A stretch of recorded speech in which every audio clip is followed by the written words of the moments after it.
राम राम। कर्म करते समय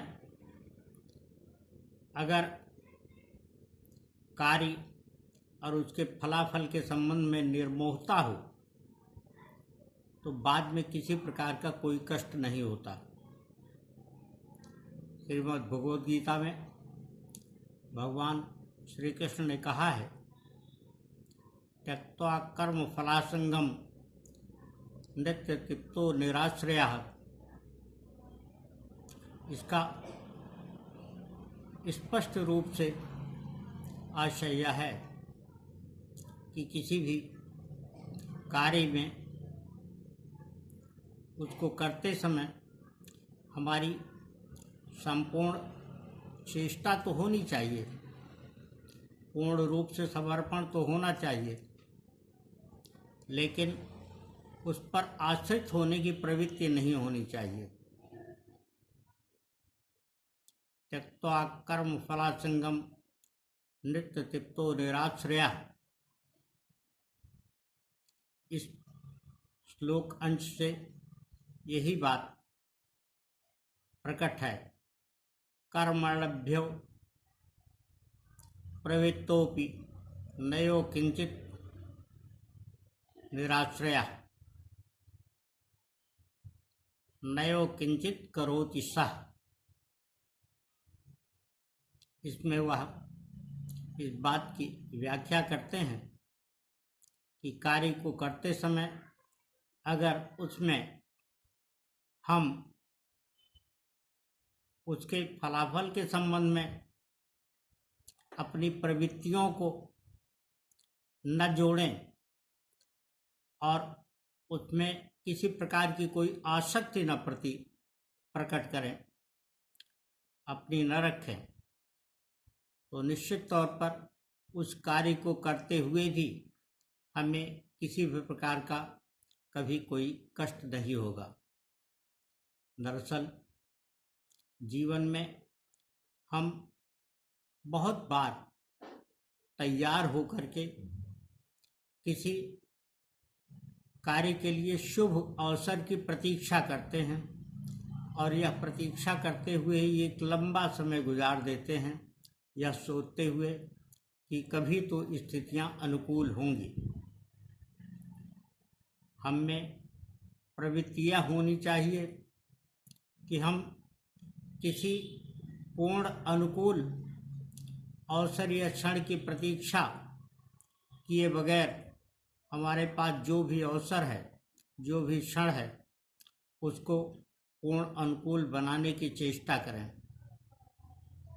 दरअसल जीवन में कोई अवसर पूर्ण नहीं होता। जैसे मनुष्य के संबंध में कहा गया है कि कोई भी मनुष्य पूर्ण नहीं होता, पूर्ण कोई अवसर भी नहीं होता है। केवल किसी एक शब्द विशेष, खास करके जिसमें स्वराघात हो, उसके संबोधन में मुमकिन है, उसके उच्चारण में मुमकिन है कि थोड़ी देर तक एक ही तरंग रहे। और भगवत दृष्टि से देखें तो राम शब्द के उच्चारण को इसी रूप में लिया गया है। राम शब्द का उच्चारण जितना लंबा करें, उसके बीच में मन उसी के मध्य एकाग्र रहेगा, चित्त उसी में सधा रहेगा। लेकिन हम अन्य किसी शब्द का उच्चारण करें और उसमें बहुत अधिक स्वराघात लाएं तो भी चित्त वृत्ति को समान नहीं रखा जा सकता है। जबकि जीवन में किसी कार्य को करने के लिए चित्त वृत्ति में एकाग्रता होनी बहुत आवश्यक है। जीवन में कष्ट 3 प्रकार के हैं, दैहिक, दैविक और भौतिक। इनको श्री रामचरितमानस में ताप कहा गया है। दैहिक दैविक भौतिक तापा, राम राज नहीं कावहि व्यापा। दैहिक दैविक भौतिक तापा, राम राज नहीं काऊ ही व्यापा। यानी किसी को किसी भी प्रकार का कष्ट नहीं था। वह सब राम को आराध्य मान करके, उन्हीं को केंद्र मान करके, उन्हीं को अपना अभीष्ट मान करके और उन्हीं को लक्ष्यायित करके ही अपने समस्त काम करते थे। इसलिए उनकी चित्तवृत्ति एक होती थी और वह सफलता को प्राप्त करते थे और उन्हें उसके फल को लेकर के किसी भी प्रकार का कोई कष्ट नहीं था। इसका एक सबसे बड़ा कारण यह भी था कि तब मनुष्य अपने मन, वाणी अथवा कर्म से किसी भी प्रकार का कोई पाप करने के लिए, किसी भी प्रकार का कोई ऐसा कार्य करने के लिए जो दूसरों को कष्ट दे, प्रयत्नशील नहीं होना चाहता था, नहीं होता था।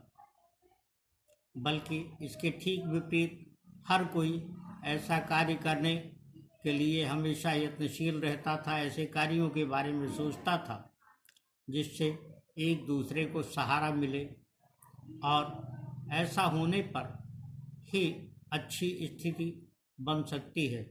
इसलिए न केवल अच्छे कार्य स्वयं करें, बल्कि जो भी अच्छा कार्य कर रहे हों उनको प्रेरित करें, और किसी वजह से नहीं प्रेरित कर पाते हैं तो समय निकाल करके जितना भी समय हो उसमें लग जाएं। इसी में अपना और दूसरों यानी सभी का सब प्रकार से कल्याण है। राम राम।